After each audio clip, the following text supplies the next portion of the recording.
There's a package of re-releases doing the rounds of UK cinemas at the moment, celebrating the best of British cinema, films like Quatermass and the Pit, Plague of the Zombies, Passport to Pimlico, and next week, The Man Who Fell to Earth, Nick Roeg's brilliant science fiction movie from the 1970s. I think it's playing for one day, Tuesday, up and down the country, and I'm going to go and see it, because I haven't seen that film projected on a big screen since I saw it in the Phoenix and East Finchley years and years ago, but I've seen it loads of times at home, on television, on VHS, on DVD, and every time I see it, it just gets better. There are many interesting stories about the way Man Who Fell to Earth came about. Originally, Nick Roeg had wanted to cast Michael Crichton, apparently, the science fiction author. But then he developed the film for Peter O'Toole. The idea was Peter O'Toole was going to play the space alien. That then fell away. And Nick Roeg was watching the television and he saw a documentary about David Bowie, a documentary made by Alan Yentob called Cracked Actor, in which for a large part of the documentary, Bowie was sitting in the back of a car looking out through the glass of the car window, looking at America.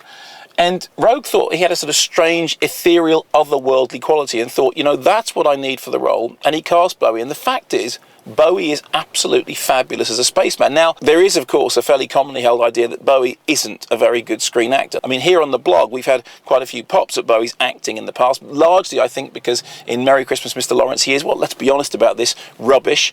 And also because of Fire Walk With Me, which incidentally is the next Kermode Uncut film club screening, in which he has a very, very small role in which he is quite terrible. But, according to David Lynch, what he's doing is exactly what he was told to do. But in the case of The Man Who Fell to Earth, he is genuinely brilliant as somebody who comes all the way across the galaxy in search of a drink and winds up a hopeless drunk. The novel itself, which I tracked down having seen the film first at the Phoenix and East Finchley, is a really interesting and satirical novel, a story about the way in which people get corrupted, the way in which people get bogged down by earthly goods. What happens in Roeg's film is that he takes that idea, but he goes with it. He does something more with it, something strangely metaphysical and weird. As with all Nick Roeg's films, it's to do with intercutting, it's to do with the fluidity of personality. And the fact is that at the middle of it, you have a performance by Bowie which doesn't make that seem ridiculous.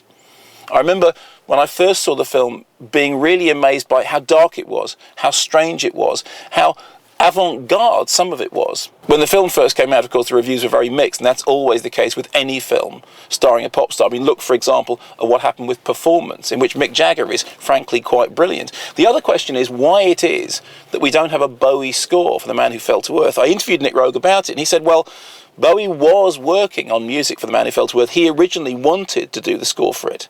Now, according to Roeg, what happened was that there was a monetary problem, the producers weren't backing the film in the right way, and somehow Bowie never got what he needed. The other story is that Bowie simply never finished what he needed. What we do know is that sometime later, Bowie sent Nick Roeg a copy of Low and said, listen to side 2, because that's the music I was going to do for Man Who Fell to Earth. Now, Bowie has subsequently reneged on that somewhat and said, well, there's a couple of cues, there are a couple of ideas, those aren't fully formed ideas, they're just fledgling ideas that I've taken and developed. But I love the idea that in Low we have the unreleased soundtrack to Man Who Fell to Earth. If you've never seen it, make the effort, go see it projected, because as with all Nick Roeg's movies, it's a film. It's something that needs to be seen in a cinema. And I don't say this very often, it is a film in which, in my opinion, David Bowie's acting is out of this world. Do you know what I think? What? I think you know too much about me. What do you mean?